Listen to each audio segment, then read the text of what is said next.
Uno munsi imyaka 10 iraheze umeshamakuru Jean Bigirimana anyurujwe akabugwa irengero. Imyaka 10 n'ikiringo kinini cane, ni ukuvuga ko kuva ico gihe umuryango wiwe, abo bakorana n'abasanzwe bakurikirana iyo dosiye, bakirindiriye kumenya ivyashitse. Ikibabaje rero nuko gushika uno munsi atakuri kuramenyekana co kimwe n'abo baba baramunyuruje. Rero mu runani CBDDH turahagatswe umutima n'iyo dosiye ku myaka 10 yari ikwiye kuba imyaka yokozwemo amatohoza, akagira ico atanze kiboneka gifadika. Yamara abategetsi b'u Burundi bigumiye mu gacerere. Ako gacerere rero niko novuga kabi, kuko bigumiza mu gahinda umuryango wa Jean Bigirimana, vyerekana ko iyo dosiye yamizwe burundu, kandi mu bisanzwe umuryango wiwe wari ufise uburenganzira bwo kumenya ukuri.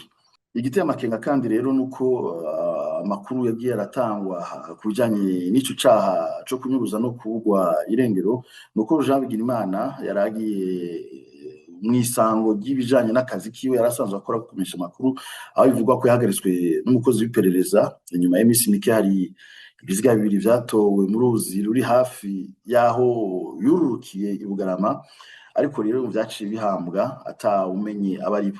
Hari ibindi bibazo biteye amakenga nk'ikijanye n'iy'urengero ry'umukozi w'iperereza, bivuga ko yari yaravuganye na Jean Bigirimana imbere yuko abugwa irengero. Tudasize inyuma n'iburabuzwa ry'umuryango wa Jean Bigirimana gushikaho uta ukomoka ugahunga igihugu. Ivyo vyose vyari bikwiye gutuma haba amatohoza yigenga kugira ukuri kumenyekane.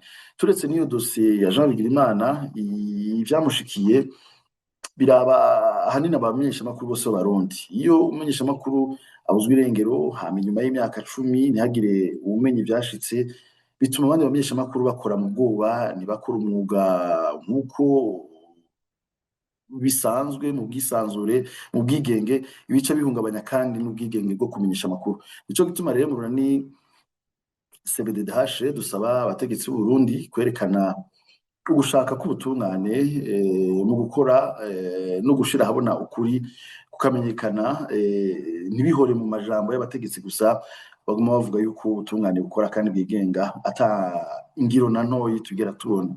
Abategetsi rero bategezwa kandi kureka ubutungane bukigenga, bagakingira abamenyeshamakuru muri rusangi, abaharanira hagati y'akazi na muntu, abafise ivyo bazi ku mabi aba yakozwe, na cane cane n'imiryango y'abakorewe amabi, bakubahiriza kandi n'uburenganzira bwose bw'abamenyeshamakuru bw'abanyagihugu muri rusangi,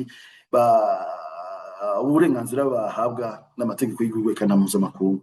Mu gusoza rero twagira turemesha umuryango wa Jean Bigirimana bakoranye mu kinyamakuru Iwacu, eka n'abanyamakuru bakibandanya bakora umwuga wabo muri bino bihe bitoroshe Burundi burimo. Inyuma y'imyaka 10 hari hageze, nimba hatarengeranye, kukuri kuja ahabona, co kimwe no ku bindi vyaha bibandanya bikorwa mu Burundi, aho kuri kutamenyekana, co kimwe n'ababikoze ntibamenyekane kandi ntibongere mu bahana.